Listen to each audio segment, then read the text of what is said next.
में पिछले 25-30 साल से जो है वो हमारे टेम्पररी वर्कर्स जो है वो ऐसे हैं, उनके लिए कोई रेगुलेशन पॉलिसी जो है वो सामने नहीं लाई गई है। हालांकि पिछली यहाँ पे 10 साल पहले कोलिशन गवर्नमेंट थी, उसने हम काफी संघर्ष के बाद उन्हें एक एसआरओ लाया, एसआरओ 520, लेकिन उसको हमने उस वक्त भी कहा था it's more a new engagement policy rather than A regulation policy. तो उससे कोई फायदा ग्राउंड पे मिला नहीं। हमने उस वक्त भी बताया था, तब बीपी व्यास साहब हमारे चीफ सेक्रेटरी साहब थे, तो उन्होंने उसमें बताया कि हम करेंगे, लेकिन अभी तक उसका कोई असर नहीं हुआ है। हमारे जीपी फंड जो हमारा हार्ड अर्नड सेविंग होता है, एक मुलाजिम जीपी फंड इसलिए डालता है ताकि जब भी उसको कोई परेशानी जिंदगी में आ जाए, मकान बनाना हो, बेटे की या बेटी की शादी करनी हो, या कोई बीमारी होती है, उस वक्त उसको काफी पैसा लगता है और वो जीपी फंड निकालता था। लेकिन जो जीपी फंड हमारा है वो नहीं निकल पा रहा है, जबकि हमारा जीपी फंड का जो पैसा है वो सरकार इन्वेस्ट करती है, उससे सरकार को काफी फायदा मिलता है, लेकिन हमारा पैसा कहाँ है हमें मालूम नहीं है। हम आपके जरिए जम्मू कश्मीर की यूटी गवर्नमेंट और सेंट्रल गवर्नमेंट को इस बात से आगाह करना चाहते हैं कि हमने जो संवाद का जो हमारा प्रिंसिपल है, उसके जरिए हमने सभी जो इश्यूज हमारे हैं आप तक पहुंचाए हैं। अब हमारे पास भी इश्यूज के सॉल्यूशंस है, आप खाली हमारे साथ बैठ के उन पे सोल्यूशन निकालने के लिए आप आगे बढ़े। हमारे जो इश्यूज है वो खुसूसन तौर पर जम्मू कश्मीर में पिछले 25-30 साल से जो है वो हमारे टेम्पररी वर्कर्स जो है वो ऐसे हैं, उनके लिए कोई रेगुलेशन पॉलिसी जो है वो सामने नहीं लाई गई है। हालांकि पिछली यहाँ पे 10 साल पहले कोलिशन गवर्नमेंट थी, उसने हम काफी संघर्ष के बाद उन्हें एक एसआरओ लाया, एसआरओ 520, लेकिन उसको हमने उस वक्त भी कहा था it's more a new engagement policy rather than A regulation policy. तो उससे कोई फायदा ग्राउंड पे मिला नहीं। हमने उस वक्त भी बताया था, तब बीपी व्यास साहब हमारे चीफ सेक्रेटरी साहब थे, तो उन्होंने उसमें बताया कि हम करेंगे, लेकिन अभी तक उसका कोई असर नहीं हुआ है। तो कैजुअल लेबर्स को रेगुलर करने की जरूरत है और उनको मिनिमम वेज एक्ट के दायरे में लाने की जरूरत है। हम सरकार का शुक्रिया भी अदा करना चाहेंगे कि उन्होंने अभी हाल ही में कल जो उनकी कैबिनेट मीटिंग थी उसमें उन्होंने 3% डीए को जो है वो रिलीज किया है। We extend TUC extends its gratitude towards the government, specially chief minister साहब कि उन्होंने हमें 3% जो पिछले 6 महीने से पेंडिंग थे वो वागुजार किए। इसके साथ साथ हमारा एक और इम्पोर्टेंट मसला है जो मुख्तलिफ महकमा जात में रिक्रूटमेंट रूल्स है,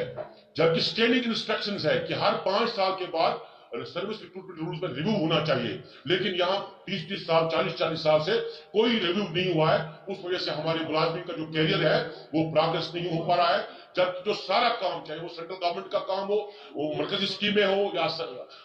यूटी की स्कीमें हो, उनको सब इंप्लीमेंट करने में मुलाजमीन का रोल रहता है, लेकिन मुलाजमीन के कैरियर को प्रोग्रेस नहीं किया जाता है। जबकि आईएएस और आईपीएस कैडर्स को अपने सर्विस टेन्योर्स में 15 से 20 बार एलिवेट किया जाता है, उनको फंक्शनली प्रमोट किया जाता है, लेकिन हमारे जो नॉन गैजेट कैडर के मुलाजिम होते हैं उनको एक आध बार जो है प्रमोशन मिलती है। ये हमारे साथ एक बहुत बड़ी इंजस्टिस है। लिहाजा हम डिमांड करते हैं कि महकमा जिल्लात के मुख्तलिफ विंग्स में बशमूल territorial, social forestry, wildlife, इनमें रिक्रूटमेंट रूल में तरमीम होनी चाहिए और जो रेजिग्नेट किए गए जूनियर बॉडीज है उनको तरक्की के दायरे में लाया जाए, और जो स्किल डेवलपमेंट डिपार्टमेंट है या irrigation and flood control department है या शीप हस्बेंड्री डिपार्टमेंट है उनमें,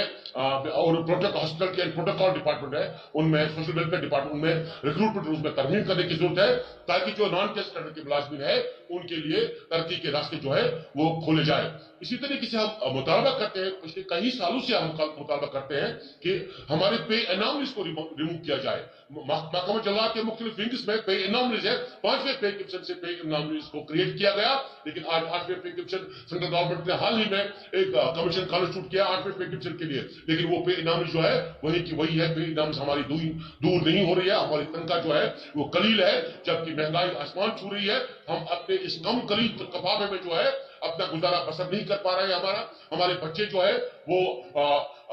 परेशान है, लिहाजा पे इनाम को दूर किया जा रहा है। और एक सबसे इंपॉर्टेंट बात जो मैं आपके जरिए हाईलाइट करना चाहूंगा, सरकार तक पहुंचना चाहूंगा, वो है हमारे जीपी फंड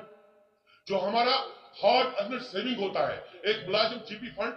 इसलिए डालता है ताकि जब भी उसको कोई परेशानी जिंदगी में आ जाए, मकान बनाना हो, बेटे की या बेटी की शादी करनी हो, या कोई बीमारी होती है, उस वक्त उसको काफी पैसा लगता है और वो जीपी फंड निकालता था। लेकिन जो जीपी फंड हमारा है वो नहीं निकल पा रहा है, जबकि हमारा जीपी फंड का जो पैसा है वो सरकार इन्वेस्ट करती है, उससे सरकार को काफी फायदा मिलता है, लेकिन हमारा पैसा कहाँ है हमें मालूम नहीं है, किस कंपनी को दिया गया हमें मालूम नहीं है। लिहाजा सरकार को इस पे they should come clear on this issue where our money has been kept, इसको किस कॉर्पोरेट को दिया गया, इसमें प्रूव होना चाहिए, इसमें एसीबी, इसमें सीबीआई का प्रूव होना चाहिए कि पैसा हमारा कहां गया, घाटा किस कंपनी में हुआ है। इसी तरीके से हमारे बहुत सारे जो इश्यूज है,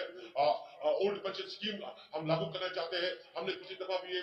भारतीय सरकार के नोट्स में लाया था, लेकिन उन्होंने उसको यूपीएस कर दिया, यूनिफाइड पेंशन स्कीम, उससे कोई खास फायदा नहीं मिल पा रहा है। लिहाजा हम ओल्ड पेंशन जो है वो लागू करने की हम मांग करते हैं। इसी तरीके से हमारे सीजनल वर्कर जो है उनको 9 महीने का काम दिया जाना चाहिए और उनको 3 महीने का कंपनसेट जो लॉज है, कूलिंग ऑफ पीरियड जिसको हम बोलते हैं, उसके तहत उनको 3 महीने का जो है वो कंपनसेशन मिलना चाहिए। इस तरीके से कंपा में जो कंपनसेटरी एफॉर्समेंट मैनेजमेंट एक्ट है जो भारत सरकार ने लाया है, जो क्लाइमेट चेंज करने में एक अहम इकदाम है भारत सरकार का, उसकी हम सराहना करते हैं, लेकिन उसके तहत जो टेम्पररी वर्कर्स लगाए गए उनको अभी 9,000 वेजेस भी नहीं दिए जा रहे हैं, जबकि काम उनसे दिया जा रहा है। 756 लोग हैं फॉरेस्ट डिपार्टमेंट में, उनको जो है